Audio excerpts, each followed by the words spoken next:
এটা হচ্ছে Sony Xperia 5 Mark IV। সনির Xperia সিরিজের আরো এক সদস্য।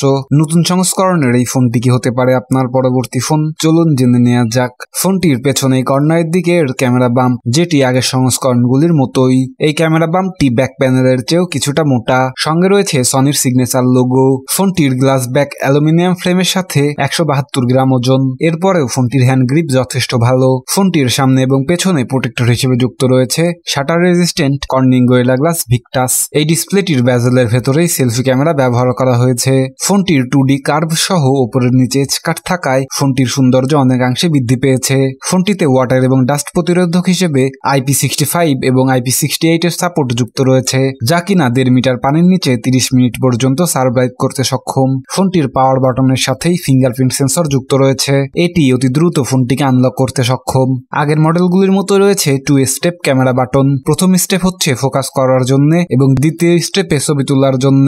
যদি পশু পাখি কিংবা মানুষ হয় তাহলে ফোনটিতে থাকা বিল্ট ইন এআই সাবজেক্টের চোখের উপরে ফোকাস করবে। ফোনটিতে 6.1 ইঞ্চ OLED স্ক্রিনের সাথে 120 Hz refresh rate, full HD plus রেজলিউশনের এই ডিসপ্লেটিতে সনির X রিয়েলিটি ডিসপ্লে ইঞ্জিন ব্যবহার করা হয়েছে, ফলে এই ডিসপ্লেটি অনেকটাই উজ্জ্বল। ডিসপ্লেটির 449 ppi এর সাথে 10 bit 1 billion colour HDR BT 2020 support যুক্ত রয়েছে, যা ফোনটির মাল্টিমিডিয়া ইউজার এক্সপেরিয়েন্সকে আরো এক ধাপ এগিয়ে নিয়ে গেছে। ফোনটিতে 120 Hz রিফ্রেশ রেটের সাপোর্ট থাকলেও মাল্টিমিডিয়া ইউজের ক্ষেত্রে সেটি নির্দিষ্ট হার্জে কনভার্ট হচ্ছিল। কিন্তু যে সমস্ত হাই এন্ড মাল্টিমিডিয়া গেমে 120 Hz রিফ্রেশ রেট সাপোর্ট করে, সেই গেমগুলিতে 120 Hz রিফ্রেশ রেট লক্ষ্য করবেন। ফোনটির ডিসপ্লে রেজলিউশনের কারণে মাল্টিমিডিয়া ইউজার এক্সপিরিয়েন্স অনেক ভালো। কালার কন্ট্রাস্ট এবং ডিপ ব্ল্যাক লক্ষ্য করবেন। ফোনটির ডিসপ্লে ব্রাইটনেস লেভেল দেখার মতো ছিল, যা প্রায় 1300 নিট পিক। ফোনটির অটো ব্রাইটনেস মোড দিনের আলোর জন্য ব্রাইটনেসের সাথে ডিসপ্লে কন্ট্রাস্টও বাড়িয়ে দেয়। ফোনটিতে 3.5mm হেডফোন জ্যাকের সাথে 24 বিট অডিও কার্ড এবং full performance front facing stereo speaker ব্যবহার করা হয়েছে। সঙ্গে রয়েছে ডাইনামিক ভাইব্রেশন সিস্টেম। GSM এরিনায় ফোনটির স্পিকার টেস্টে গুড স্কোর রয়েছে।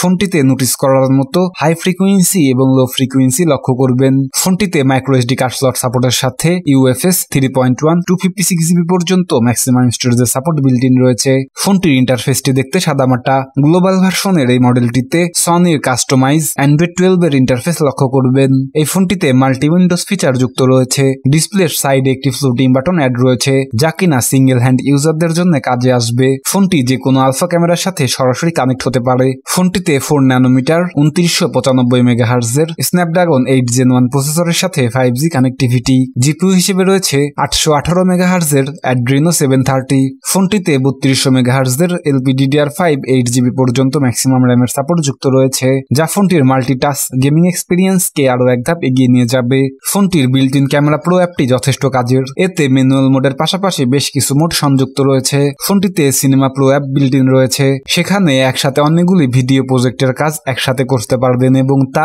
যে কোনো ভিডিও প্ল্যাটফর্মে লাইভে আপলোড করতে পারবেন।